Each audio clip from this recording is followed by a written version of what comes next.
नमस्कार, न्यूज़ 24 के खास कार्यक्रम आमने सामने में आपका स्वागत है। आज मेरे साथ हैं आरजेडी के युवा और बड़े, जिसे कह सकते हैं जोरदार भाषण देने वाले नेता तेजस्वी यादव जी।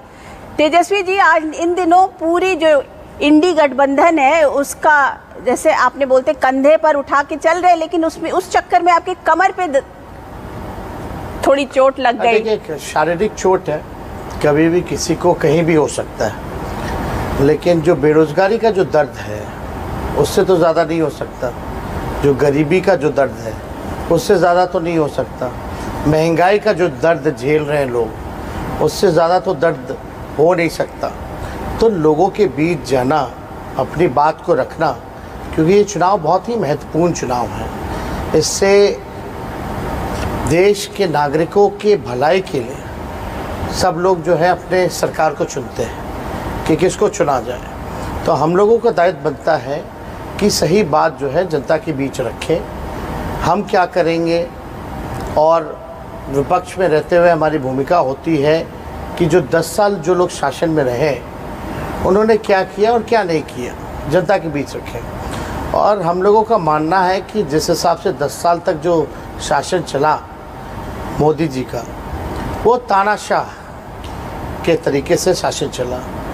जितने भी कॉन्स्टिट्यूशनल इंस्टीट्यूशंस थे सब जगह जो है हाईजैक किया गया, और एक लेवल प्लेइंग फील्ड जो होना चाहिए ऑपोजिशन के लिए या पक्ष के लिए, वो नहीं रहा। और साफ तौर पे भाजपा के नेताओं ने ये बात कही है कि संविधान को वो ख़त्म कर देंगे अगर 400 पार सीटें मिलेंगी जी। तो आज ये बात साबित हो गया, जो हिडन एजेंडा जो भाजपा का था, जो मोदी जी का था, वो सबके सामने सार्वजनिक हो गया है। तो इस समय महत्वपूर्ण है कि कमर की चोट ठीक है, लेकिन जो देश पर जो खतरा मंडरा रहा है संविधान ख़त्म करने का, लोकतंत्र को ख़त्म करने का, तो हम जैसे नेता तो ठीक है, लेकिन एक नागरिक होने के नाते भी हमारा दायित्व बनता है कि इन लोगों को हम लोग जवाब दें। आज आपके इंडी गठबंधन के एक नेता अरविंद केजरीवाल जी को भी एंट्रिम बेल मिली है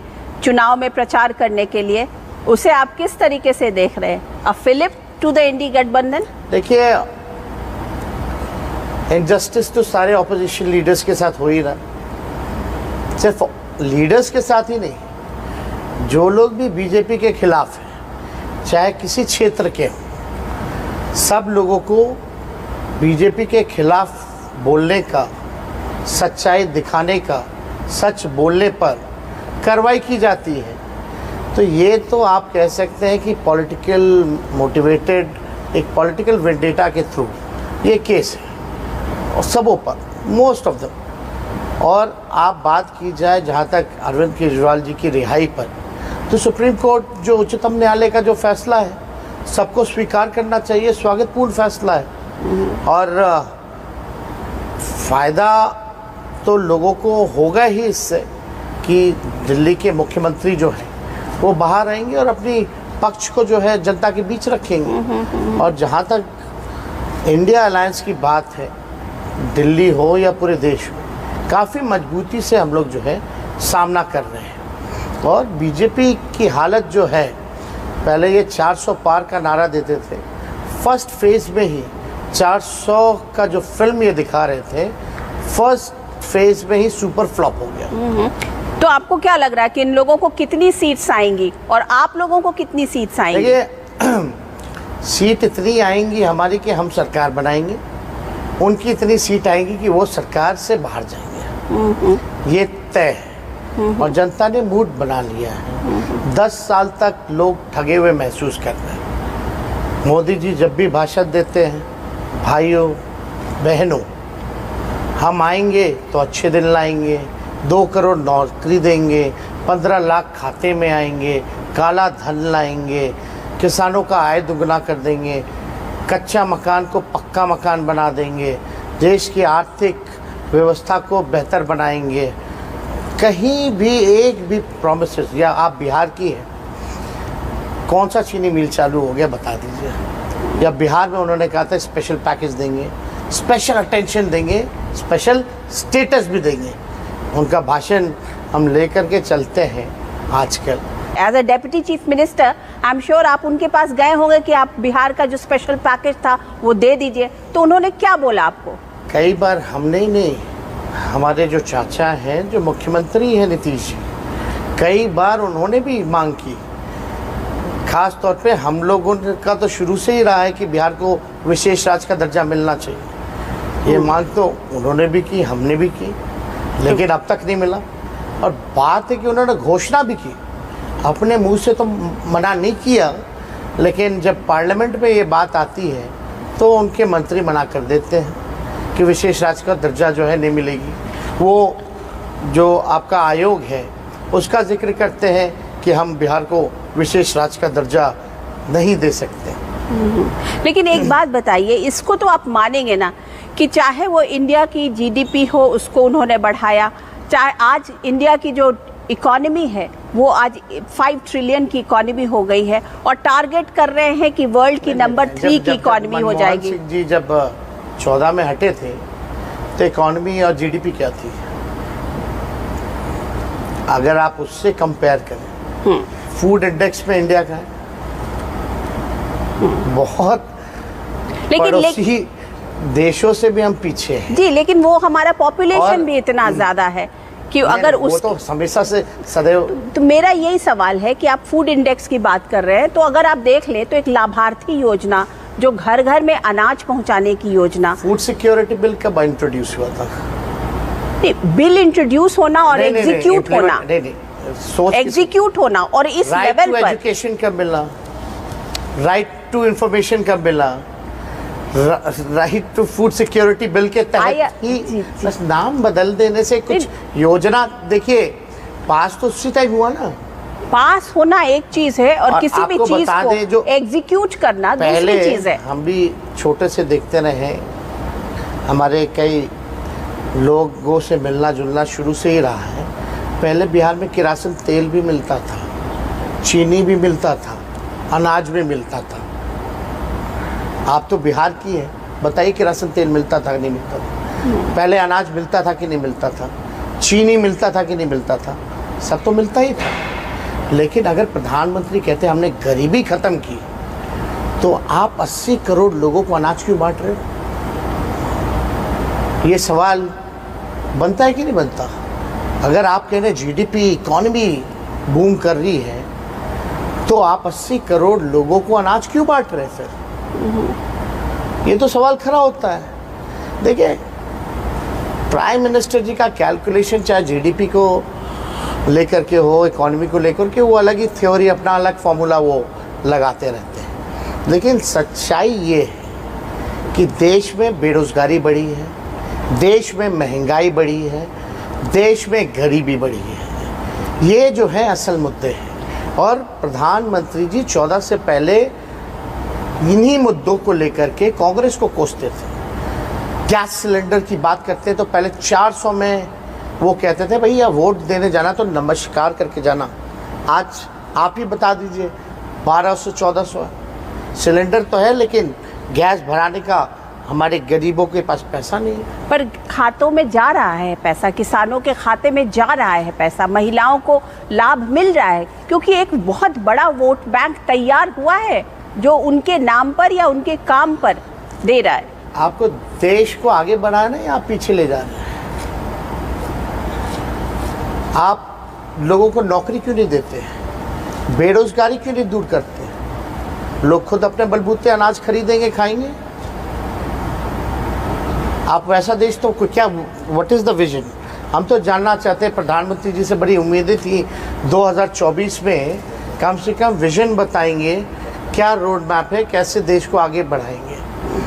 नौकरी के सवाल पे कई सर्वे हुए हैं, उसमें देश का असल मुद्दा बेरोजगारी है। प्रधानमंत्री जी के पास एक भी आइडिया जो है वो नहीं है कि वो बता पाए कि देश में बेरोजगारी को कैसे दूर करेंगे। और ये देखिए, ये रिकॉर्डर जो है हम लेकर के चलते हैं, इसमें प्रधानमंत्री जी की बोली हुई सारी बातें आप चाहेंगे तो हम चला देंगे, लेकिन आपके जहन में भी वो बातें हैं और जो इस रिकॉर्डर में है देश के हर एक नागरिक प्रधानमंत्री का झूठ पता है कि उन्होंने क्या क्या झूठे वादे किए। लेकिन बात बताइए तेजस्वी जी कि जब आप लोगों के पास जा रहे हैं और आप लोगों को कन्विंस करने की कोशिश कर रहे हैं कि हम लोग जो बोल रहे हैं वो सही बात है, वो सच्ची बात है, तो क्या आपको लगता है कि लोग कन्विंस हो रहे हैं? अगर यही बात थी तो आपके चाचा क्यों आपको छोड़ के चले गए? उन्होंने बाहर कर दिया, वापस चले गए। छोड़ने से पहले जब हमारे साथ थे तो क्या क्या कहा था हमारे चाचा ने, वो सबको पता है। मर जाएंगे, मिट जाएंगे, लेकिन भाजपा में नहीं जाएंगे। अब वहाँ भी जाते तो बार बार यही बोलना पड़ता, अब हम कहीं नहीं जाएंगे। हालांकि 4-5 बार हो गया है, लेकिन बुज़ुर्ग हैं, उनकी इज्जत हम करते हैं, सम्मान करते हैं, करते रहेंगे। लेकिन हम तो यही कह सकते हैं कि भाई भाजपा वालों ने उनको हाईजैक कर रखा है। हाईजैक कैसे कर सकते? इतने साल के मुख्यमंत्री रहे, इतने साल के जैसे नेता रहे, इतने ग्राउंड से जुड़े हुए नेता रहे, कोई किसी को हाईजैक कर सकता है? इंडिया अलायंस बनाने में किसकी भूमिका थी? बिहार की। नीतीश जी और हम हर विपक्षी नेताओं के घर जाकर के उनसे मिल कर के ये अलायंस हम लोगों ने बनवाया। पहली मीटिंग कहाँ हुई थी? बिहार में। और जब मुख्यमंत्री जी जब गवर्नर हाउस गए, इस्तीफा दे करके बाहर निकले, एक भी रीज़न बताया जो सेटिस्फैक्टरी हो, जिससे आप संतुष्ट हो पाए या हम हो पाए? वो तो छोड़िए, देश के नागरिक या बिहार के नागरिक भी संतुष्ट नहीं है। क्यों किया?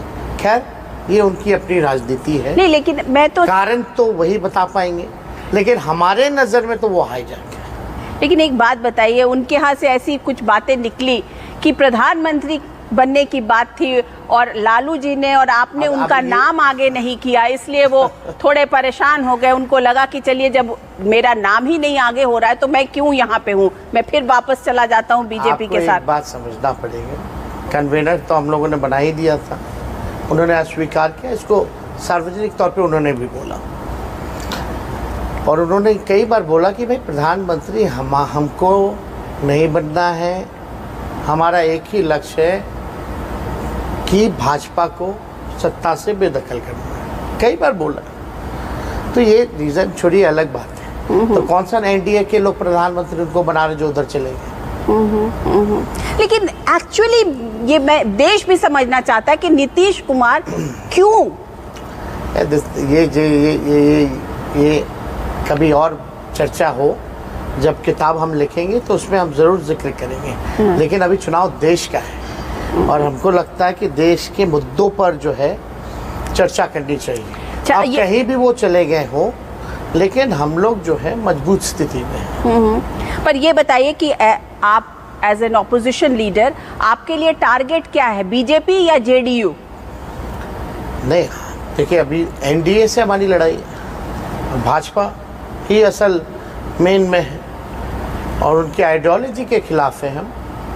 और जो उन लोगों ने 10 साल जो परफॉर्मेंस नहीं किया, जो वादे किए उसको इम्प्लीमेंट नहीं किया, उसके खिलाफ हम लोग हैं। अब आप बताइए, प्रधानमंत्री जी क्या बातें कर रहे हैं? हिंदू मुस्लिम, मंदिर मस्जिद, इस्लाम सनातन, मंगलसूत्र ले लेगा, भैंस ले लेगा, क्या बात कर रहे हैं प्रधानमंत्री? कुछ तो स्तर होना चाहिए इन बातों का। और देखिए, नफरत की राजनीति, भले ही ये लोग जीते हारे, रिजल्ट कुछ भी है, नफरत की राजनीति करना बड़ा आसान है। और प्रधानमंत्री जी बड़ा आसान रास्ता, एक राजनेता होकर के सबसे आसान रास्ता चुने। समाज को बांटो, नफरत फैलाओ, हिंदू मुसलमान कराओ, कम्युनल करो सोसाइटी को, और हम जो है सत्ता में आ गए। This is the very simplest, मेरी बात को खत्म हो जाए, सबसे सिंपल रास्ता है। नफरत की राजनीति हमें पसंद नहीं है, करना बहुत आसान है, कर सकते हैं, लेकिन नहीं। जो भी भाजपा को वोट दे रहे हैं, जो भी मोदी जी को वोट दे रहा है, एक आदमी बता दे नौकरी के नाम पे वोट दे रहा है, महंगाई के नाम पे दे रहा है, गरीबी के नाम पे दे रहा है। उनके जो भी वोटर हैं, वोट गुस्से में दे रहे हैं, हेटरेट में दे रहे हैं। वो हेटरेट किसके अगेंस्ट पैदा किया गया? मुसलमानों के अगेंस्ट पैदा किया गया। नफरत पर वोट दे रहे हैं। तो काम आप पर भी वोट तो नहीं दे रहे। यही राजनीति कर रहे हैं ना। आप भी जब मुसलमानों की बात कर रहे हैं, लालू जी ने बोला अभी थोड़े दिन पहले की बात कि मुसलमानों के लिए आरक्षण देना चाहिए। वैसे उन्होंने अब आपको हम उसको बता दें। एक्सप्लेन किया, लेकिन बात तो यही कि बात तो निकल गई ना। हम लोगों ने तो सब, तेजस्वी ने नौकरी दिया तो सबको दिया, अगड़ों को भी दिया, पिछड़ों को भी दिया, दलितों को भी दिया, मुसलमानों को भी दिया, आदिवासियों को भी दिया, अति पिछड़ों को भी दिया। हम लोग सबको साथ लेकर के चलने वाले लोग हैं। और जहां तक आरक्षण की बात है, सबसे पहले आरक्षण कर्पूरी ठाकुर जी ने दिया। और समाज में जो पिछड़ापन को देखते हुए, चाहे कोई धर्म में पिछड़ी जातियां थी, उनको आरक्षण मिला है। और आपको बता दें, जब हम लोग जाति आधारित गणना करा रहे थे तो सुप्रीम कोर्ट में सॉलिसिटर जनरल तुषार मेहता, शायद तुषार मेहता, क्यों खड़ा किया गया था? एफिडेविट में क्या था, फिर बाद में एफिडेविट बदल दिया गया, अगेंस्ट थे वो। और हम लोगों की आरक्षण की जहाँ तक बात है, तो प्रधानमंत्री को तो ये भी क्रेडिट देना चाहिए कि 75% आरक्षण की सीमा तेजस्वी के सरकार ने, महागठबंधन की सरकार ने किया उन 17 महीनों में, आफ्टर कास्ट बेस्ड सर्वे। उसमें किसका बढ़ा? ईबीसी का बढ़ा, ओबीसी का बढ़ा, एससी का बढ़ा, एसटी का बढ़ा, और ईडब्ल्यूएस 10% एज इट इज रखा गया।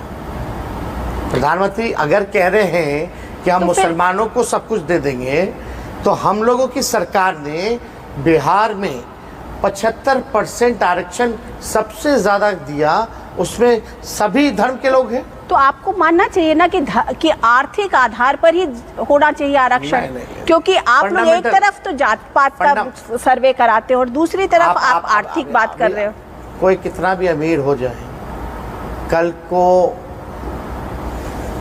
मान लीजिए लालू जी को बोलता है ग्वाला, कई लोग बोलते हैं ललुआ, एक जाति हिन्ना से बोलते हैं।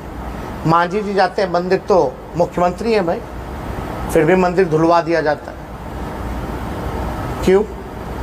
राष्ट्रपति गई थी तो उनको भी रोक दिया गया था कई बार। इससे पहले गोविंद जी भी थे, वो भी जगन्नाथ मंदिर जो है उनको घुसने नहीं दिया गया। तो ये समाज में आर्थिक मदद तो लोगों को करना ही चाहिए जो गरीब है, लेकिन जो शोषण जिनका हुआ सामाजिक तौर पे जिन जातियों का, और वो आज भी भेदभाव है। अभी भी आप खबरें देखती होंगी कि घोड़े पे नहीं चढ़ सकता। क्यों नहीं चढ़ सकता दलित भाई? बारात क्यों नहीं ले जा सकता घोड़े पर? तो ये तो सोच है ना अभी भी। तो सिर्फ आर्थिक तौर पे बाबा साहब अम्बेडकर ने संविधान में आरक्षण नहीं दिया, जो भेदभाव, जो घृणा थी, उस हिसाब से लोगों ने। तो एक बात बताइए, अगर आप लोगों की सरकार आ गई तो क्या, अगर इंडी गवर्नमेंट की सरकार आ गई तो आप लोग इंसिस्ट करेंगे कि ये आरक्षण का जो दायरा है वो और बढ़े? पहले तो सबसे पहले तो जाति आधारित गणना होना चाहिए, कास्ट बेस्ड सर्वे होना चाहिए, उसके अनुपात में आरक्षण बढ़ना चाहिए। मोदी जी क्यों नहीं करा रहे? लेकिन सुप्रीम कोर्ट का फैसला है कि 50% से ज्यादा नहीं कर सकते। सेंसस भी नहीं कराया ना, नहीं, वो बैरियर टूट गया ना 50% का। जब ईडब्ल्यूएस का आ गया उसी टाइम जो है बैरियर टूट गया था। तो हम लोगों ने तो 60%, 65% तो कर ही दिया। बिहार में 10% ईडब्ल्यूएस का, तो 75% हो ही गया। बैरियर तो ईडब्ल्यूएस का जो थे वीकर सेक्शन वाले, उसी टाइम टूट गया था। तो आप क्या, अगर आप लोगों की सरकार आती है तो पहला फैसला कैबिनेट का क्या यही माना जाए? हम लोग देखिए पहला क्या होगा, दूसरा क्या होगा, ये जनता के हित में काम करेंगे। हम लोगों के एजेंडे में बहुत सारी चीज़ें हैं और उसको हम लोग इम्प्लीमेंट करेंगे। जाति जनगणना भी कराएंगे और उसके हिसाब से ज़रूरत पड़ी तो आरक्षण को भी बढ़ाया जाएगा। लेकिन 1 करोड़ लोगों को हम लोग सबसे पहले नौकरी दिलवाने का काम। मोदी तो यही कहते हैं कि मोदी वर्सेस हु, किसका चेहरा देख करके लोग वोट करें?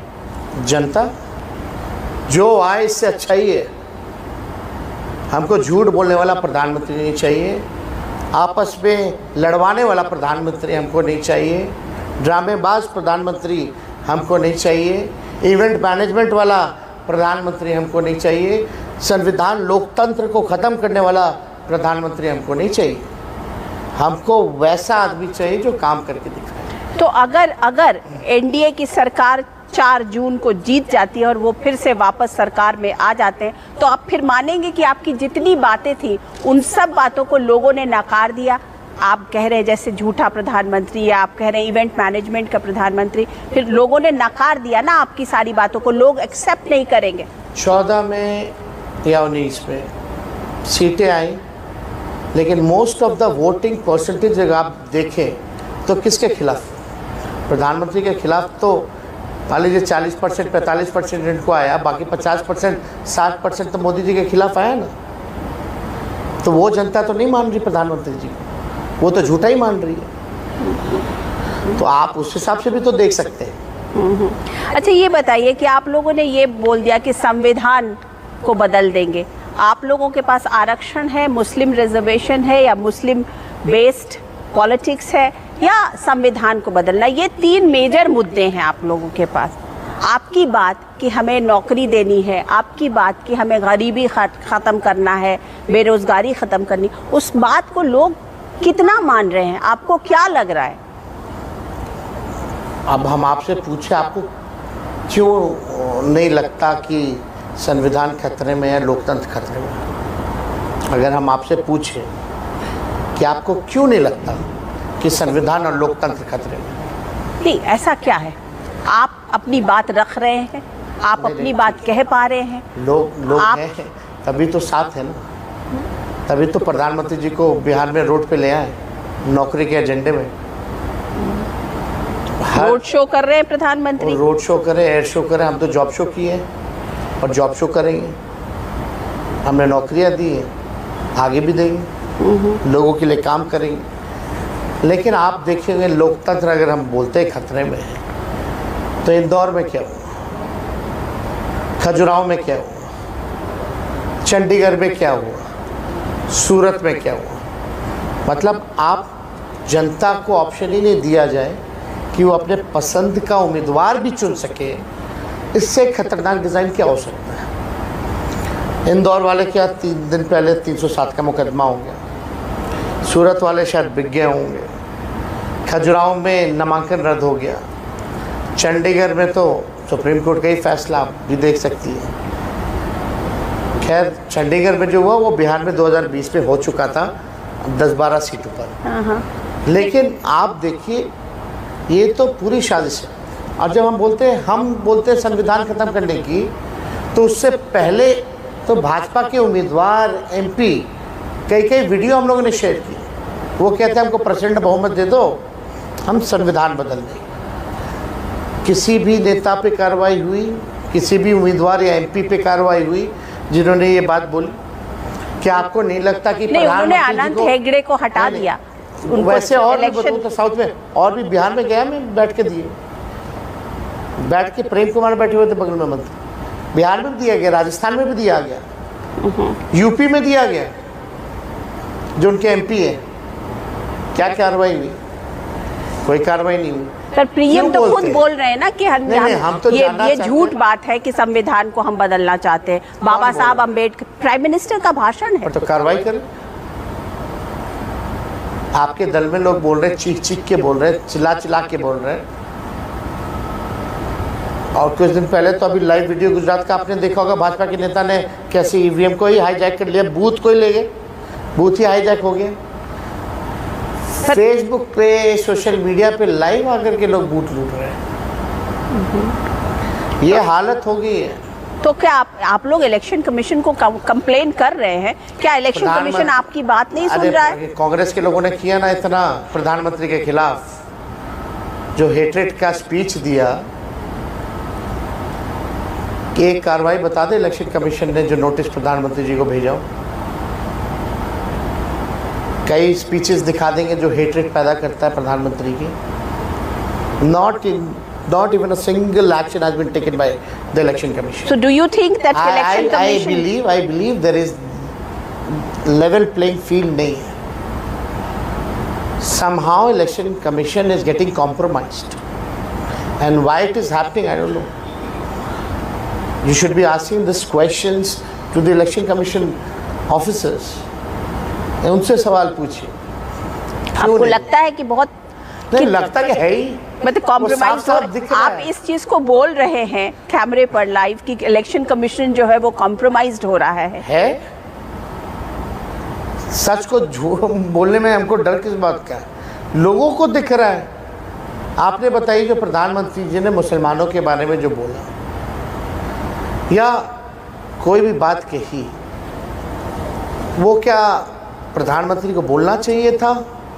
उससे समाज में हेट्रेड पैदा नहीं होता? धर्म की बात वो तो छोड़ो, मंदिर की भी। आप इलेक्शन कमीशन जिस दिन नोटिफिकेशन जारी हो रहा था,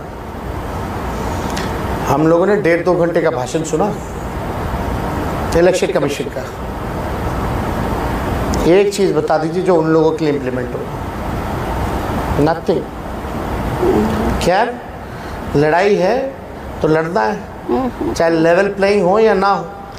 तो इस लड़ाई में अगर जब आपको तेजस्वी यादव को किसी से बात करना हो, किसी से सलाह लेनी हो, तो आप किस लीडर को फ़ोन करते हैं? राहुल गांधी को फ़ोन करते हैं कि अखिलेश यादव को फ़ोन करते हैं, भगवंत मान को फ़ोन करते हैं? ग्राउंड से फीडबैक आता है जो हमारे वर्कर हैं, and we are in direct connect with people. हम लोग लोगों से भी मिलते रहते हैं, जुड़ाव रहता है, फीडबैक वहाँ से मिलता है, तो उस हिसाब से हम लोग जो है काम करते हैं। हाँ, कुछ करना है नेशनल लेवल पे तो सब कोऑर्डिनेट तो करती, बात करती, बात करने में तो सबों से बात होती है। लेकिन तेजस्वी यादव आज की राजनीति को या 4 जून की राजनीति को किस तरीके से देख रहे हैं? How are you seeing the whole politics? Do you see it very polarised? Do you see that this politics is going to end a new kind of a politics is going to come? What will that be? देखिए, हम बहुत ही आश्वस्त हैं कि इस बार India की सरकार बनेगी, और इंडिया की सरकार बनेगी तो मुद्दे की बात होगी, मुद्दे की बात होगी। पढ़ाई, दवाई, कमाई, सिंचाई, महंगाई की बात होगी, बेरोजगारी ख़त्म करने की बात होगी, गरीबी ख़त्म करने की बात होगी, इन सारी चीज़ों पर, ताकि मेरा मानना जब तक गांव विकास नहीं करता तब तक देश विकास नहीं कर सकता। गांव को आगे बढ़ाना पड़ेगा, गांव के लोगों के लिए काम करना पड़ेगा, उस हिसाब से हम लोगों को काम करना है। तो अच्छी शिक्षा व्यवस्था हो, अच्छा स्वास्थ्य व्यवस्था हो, इन सब चीज़ों पे खास तौर पे हम लोगों को ध्यान देने की ज़रूरत है। एक बात बताइए, आपने लोकतंत्र खतरे में है इसकी बात की, ये बताइए कि तेजस्वी यादव को कौन सी इंस्टीट्यूशन पर विश्वास है आज की डेट में? कौन सा ऐसा इंस्टीट्यूशन है जिस पर आप विश्वास करते हैं कि हाँ, मुझे इस इंस्टीट्यूशन पर, इस संविधान पर, इस पर विश्वास है? मुझे बड़ी खुशी होती कि आज मैं इस समय बोल सकता कि मुझे चौथे स्तंभ पर विश्वास है, लेकिन नहीं कह सकते आज। क्या आप भी कह सकती हैं कि media is playing a fair role? See, media हमें बड़ा media will play its role if opposition leaders play the role, ना? We are playing a role, लेकिन आप जैसे बुरा ना लें, हमारे गठबंधन का नाम है इंडिया अलायंस। मोदी जी ने बोला इंडी, तो आप भी बोलती हैं इंडी। आप तो मोदी जी की बात कर रही हैं, तो आप लोग बोलेंगे ना कि आप खुद भी तो अब इंडिया अलायंस कहाँ बोल रहे हैं? आप खुद भी एनडीए को एनडी अलायंस क्यों नहीं बोलती हैं? आप इंडिया अलायंस को इंडी क्यों बोलती हैं? लेकिन आपके लोग बोल रहे हैं। बेसिकली प्रॉब्लम तो ये है तेजस्वी जी, देखिए, किसी चीज को कारपेट के नीचे डालने से तो होगा नहीं ना। नहीं, हम कह रहे हैं कि लोग जानते हैं, हर मीडिया का सबको हम ब्लेम नहीं करते, but there are certain media groups, certain journalist, they only play the agenda of what Narendra bhai Modi wants to put. तो सोशल मीडिया पर भी तो आप लोगों का इसी तरीके से, आप लोग भी सोशल मीडिया पर बहुत एक्टिव हैं। हम लोग जो कर रहे हैं, बट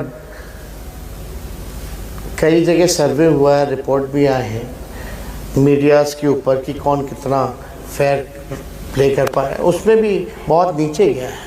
नहीं, देखिए, मीडिया को ब्लेम कर देना, हम ब्लेम नहीं कर रहे, मीडिया को ब्लेम कर देना किसी भी लीडर के लिए, क्योंकि वो तो हम लोग हर तरफ से जिसकी नहीं चली वो मीडिया को ब्लेम कर देता है। But the fact of the matter is कि अगर वो बोलते हैं, अगर एनडीए के लीडर्स, बीजेपी के लीडर्स ये बोलते हैं कि ये जो अलायंस है ये किसी तरीके का बटोरा हुआ कुनबा है, हाँ तो उसको क्या बोलेंगे?